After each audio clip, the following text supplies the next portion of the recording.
Bienvenue dans cette nouvelle vidéo et aujourd'hui on va parler d'un sujet extrêmement important. Je sais que tu as ton visa et voilà, tu te prépares à venir. Mais il y a une erreur maximale que quand tu commets avant de venir, tu vas le regretter toute ton année scolaire et presque toute ta vie ici en France. Aujourd'hui, je vais te parler de deux erreurs vraiment très dangereuses à commettre avant de venir ici en France. Si tu fais ces deux erreurs, arriver ici, ça va te coûter extrêmement cher. Donc, avant de commencer, abonne-toi pour me soutenir et surtout lâche-moi les gros pouces bleus, ça fait toujours plaisir et c'est parti.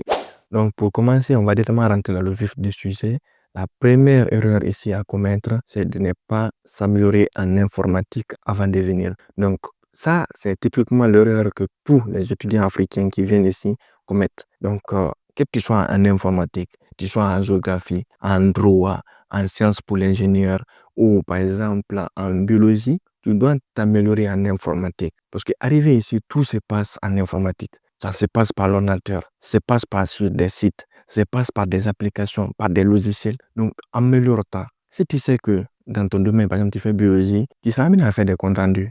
Et ces comptes rendus se font soit sur Office Microsoft, ou soit sur la suite Google, ou soit sur LibreOffice. Donc, dans tous les cas, tu seras amené à utiliser des outils informatiques arrivés ici. Et si tu es dans le domaine de l'ingénierie, tu seras amené à utiliser des logiciels de conception, des logiciels de modélisation, des logiciels de programmation. Bon, il n'y a pas grandement de logiciels de programmation à part MATLAB ou bien SIGLAB, mais ce sont des langages de programmation, donc je vais les appeler langages de programmation, mais comme ils se font dans des logiciels, c'est pourquoi j'ai dit ça. Donc, ça, c'est extrêmement important si tu sais quand même que tu viens ici en France, le B à bas, c'est de s'améliorer en informatique. La base, c'est de savoir comment utiliser Word, PowerPoint, Excel. Si tu sais utiliser ces trois-là, arriver ici, que ce soit LibreOffice ou la suite Google, c'est à peu près la même chose, mais quand même, ce sont des outils biotiques.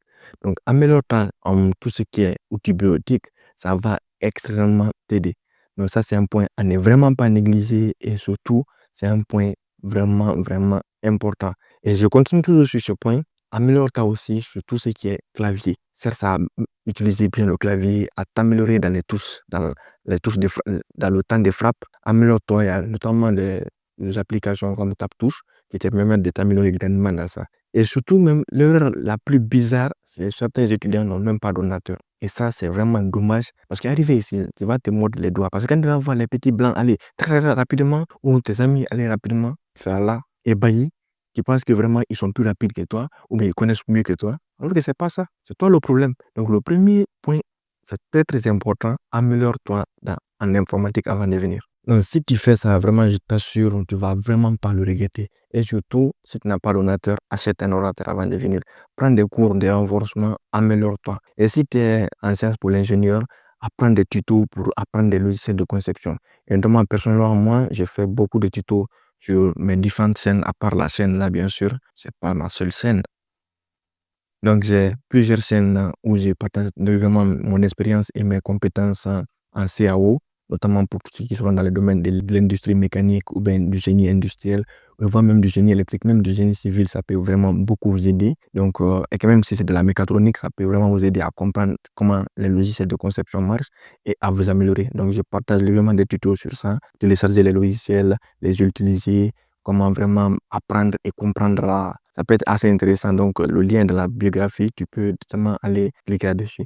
Tu peux aussi, à travers une chaîne que je viens de lancer tout récemment, apprendre aussi la programmation MATLAB. La programmation MATLAB, elle n'est pas pour tout le monde, mais c'est pour ceux qui sont vraiment dans sciences pour l'ingénieur, surtout vers la filière mécanique, électrique, industrielle. Ça va vraiment vous aider parce qu'il y a des calculs MATLAB que vraiment vous serez amené à faire et vous devez comprendre comment le logiciel marche, comment le langage aussi marche. Donc, je fais des tutos sur ça. Allez-y, regardez, ça va vraiment vous aider. Donc, ne faites vraiment pas l'erreur là. Améliorez-vous. Ça peut être vachement intéressant. Et maintenant, la deuxième erreur et la dernière erreur que tu ne dois vraiment pas commettre avant de venir ici, c'est de ne pas prendre le temps de te renseigner sur ta formation. Ah, ça, je te dis, quand tu vas venir, tu vas te mordre les doigts. Quand tu as eu ton admission, ça c'est parti de ce moment. Mais si tu n'as pas fait et que tu te prépares à venir, prends ton temps, regarde ta formation que tu vas faire. Regarde les matières que tu vas faire. Regarde à peu près ce qui est dans ces matières-là. Si tu vas faire par exemple un cours, je sais pas, de droit constitutionnel, si tu es en droit, c'est ça comprendre réellement c'est quoi le droit constitutionnel et quelles sont tes lacunes. Si tu as déjà fait au préalable un cours comme ça, et tu vas venir, tu vas faire des cours de mathématiques, vraiment commence à comprendre et pose-toi aussi une question très importante. Est-ce que je pourrais supporter cette formation? Parce que les cours ici, ça ne va pas blaguer. Et quand tu viens nouvellement, tu vas te dire, ah ouais, c'est comme ça, et c'est dur. Et quand tu vas commencer à dire c'est dur, c'est comme ça va devenir très compliqué. Ça va te prendre des 0,2, des 0,2, des 0,2. Ton premier semestre ne l'a pas validé. Ton deuxième semestre ne l'a pas validé. Allez, tu as redoublé l'année. La préfecture est là pour te chauffer. Donc, du coup, prends le temps, renseigne-toi sur ta formation. Si tu as des amis qui sont venus ici, même s'ils ne sont pas dans ta ville, mais demande-leur comment se passent les cours. Est-ce que ça va, les cours comme ça, là, qu'est-ce qu'on peut voir dedans? Toi aussi, cherche à t'améliorer si tu ne comprends pas certaines choses. Sur le bon moment, YouTube, il y a plein de trucs là-dessus. Donc, tu tapes simplement et dans la plupart du temps, tu vas trouver quelque chose. Et en fonction de ça, maintenant, tu es averti. Et encore, cherche à savoir est-ce que tu peux supporter les difficultés liées à cette formation. Parce que arrivé là, il faut vite savoir est-ce que tu aimes ta formation ou pas. Si tu n'aimes pas, c'est le bon moment de chercher à rebrousser chemin pour que pendant le second semestre, tu puisses transférer ailleurs. Mais si tu ne le fais pas et tu attends, tu vas rester dans une formation qui ne te plaît pas et tu es là à redoubler, tu perds du temps. Donc attention, renseigne-toi sur ta formation, cherche à savoir quelles sont les matières qu'ils font là-bas et quelles sont toi tes propres difficultés, quelles sont les matières que tu aimes et tout. Et dès que tu viens encore, quand tu vas commencer à interagir avec des anciens, par exemple si tu viens en deuxième année, il y a forcément des personnes qui ont fait la première année, qui sont passées en deuxième année, tu vas demander à ces gens-là comment ça se passe. Et dès qu'ils commencent à te pitcher sur voilà comment ça se passe, voilà comment ça se passe, et toi, en ce moment, tu dois vraiment ouvrir la tête et vraiment cartographier le terrain et savoir, ouais, voilà mes points faibles, voilà ce que je dois améliorer. Si je fais ça, je suis sûr que je vais réussir mon année. Et il n'y a pas de secret, il n'y a pas de magie. Tu peux te retrouver à valider ton année avec 18 de moyenne, 15 de moyenne, 20 de moyenne, c'est possible. Et tu peux te retrouver encore à valider ton année avec 5 de moyenne, 3 de moyenne, des fois même 0 de moyenne. Ça peut arriver. Donc tout est possible et tout dépend de toi. Mais surtout, pose-toi la question, est-ce que j'aime ma formation et est-ce que je pourrais supporter ma formation? Si tu viens, tu fais ton premier semestre, tu sens que ça ne va pas le faire. Pendant le petit congé entre le premier semestre et le deuxième semestre, cherche à changer de formation pour aller vers une formation que tu penses que tu vas supporter pour ne pas perdre le temps. Et surtout, attention, pour ceux qui viennent dans des formations bizarres, simplement qui n'ont pas assez d'avenir, comme venir faire simplement géographie ou histoire, sans chercher à savoir quelles sont les filières ou les concentrations ou les spécialisations vers la géographie qui emploient beaucoup en France, bah, vous faites du tort. Donc, dès maintenant, renseignez-vous sur votre formation parce qu'elle va définir votre avenir. Supposons, vous venez, vous vous en sortez, vous finissez. Si vous voulez rester en France, vous devez trouver un travail. Et pour trouver un travail, vous devez trouver un travail dans votre domaine de formation. Mais si tu prends une formation où tu fais une concentration qui n'emploie pas beaucoup, mais qui n'emploie même pas, bah, tu es foutu, tu vas rentrer chez toi.